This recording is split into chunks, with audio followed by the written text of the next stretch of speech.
want to talk to you a little about kittens that get hurt.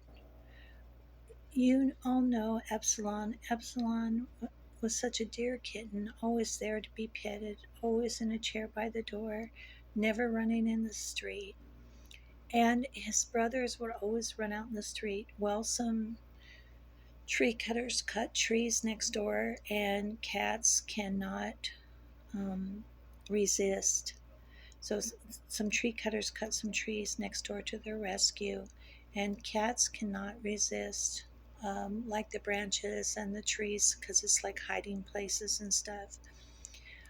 Some people in the area, when he was crossing back from the trees across the street, now he was able to avoid cars. He was living happily as a feral cat because his mom is very feral, and there was no keeping her from training him with all the things he needed to know. And Epsilon was amazing cat, like amazing. Now he's had all the care that he could get, and it appears like his back is broken. He's been to see the doctor, and they would kill him. What they would do is just put him to sleep. He's not suffering apparently. He meows when he poops or pees, and I'm wiping his butt. I'm caring for him dearly. But here's my message on this.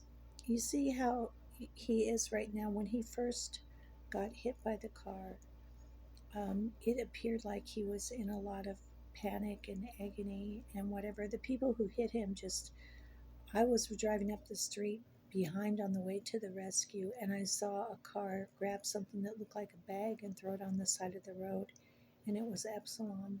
Not only did they hit him, they picked him up and threw him like a bag of beer or something onto the side of the street. When I got up there, I saw Epsilon was hurt. We took him immediately, got him cared for, and I got him calmed down because really the veterinarian was scaring him more, and they wanted to kill him just off the bat. However, with Survivorman, and I'll make a video today of Survivorman if I see him, his hip got broken twice by the animal rescue.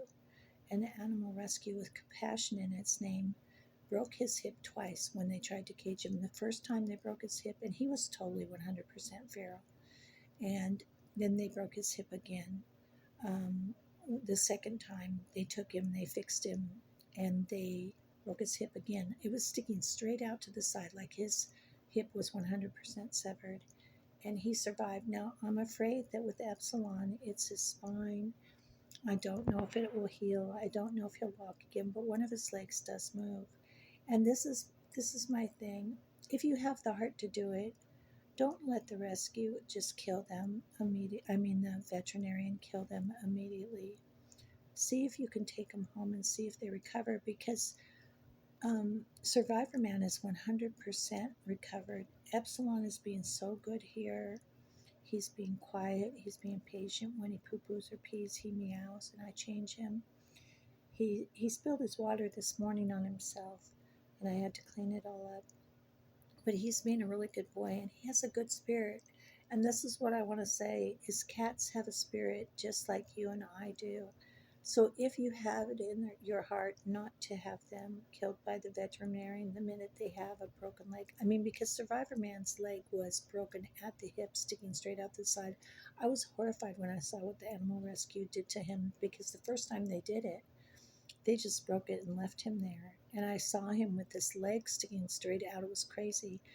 Here, Epsilon is not suffering. He's comfortable. And he had some CBD oil. He had a little bit of melatonin, won't hurt him. And he's sleeping pretty good. And he's not in agony or anything. So give them a chance to survive, because healing from this, he's on day 4 right now. And he's starting to realize his back legs aren't working. His tail moves a slight bit, and one of his legs moves a slight bit. The other one, they broke pretty badly. Now, the doctors would cut that leg off, and I want to see if it will heal before they do anything like that, because the vet would just cut that leg off. I've seen a kitten before where it had a hurt foot. They cut its foot off, and it had to stub the rest of its life. So we listen to the veterinarian's advice. We take everything they say to heart, But I'm going to give Epsilon a chance to maybe heal the way Survivorman did, because Survivorman couldn't, I couldn't catch him. The people with the cages who came uninvited and were clipping off the ears, which caused some horrible fungus on the cats. And they actually did Bruiser too young, so he never grew. His emasculation. But this is Epsilon. I'm hoping he will survive. I'll give you updates on it. It'll be a while before I update, because this, he's got light shining in his eyes. He's in the dark, so he'll sleep through this. I'm hoping he'll get through to maybe day 10 when he might be healing. But it does look like when I think not only did they hit him, they threw him like a bag of garbage off the side of the road, and they probably picked him up by his back legs and flung him. Then when he was in the panic about what happened to him, he climbed up a cat tree and then laid there. And then I thought he was going to rest there, and he jumped off of there. So um, he did a lot of panic when he first got injured, but he's resting quietly now. I hope Epsilon will be in your prayers, and I hope all the children across the world will send your love and just pray for him. And I hope he heals. But he has a spirit, he has a soul, he has a personality. And the veterinarians normally, for mercy's sake, just kill them the first time they see an injury like this. But this can be the aftermath to an injury like this, resting quietly, getting a lot of love, and then we'll see if something else needs to happen for him. But let's hope that he recovers with at least one back leg. Let's hope, and let's pray.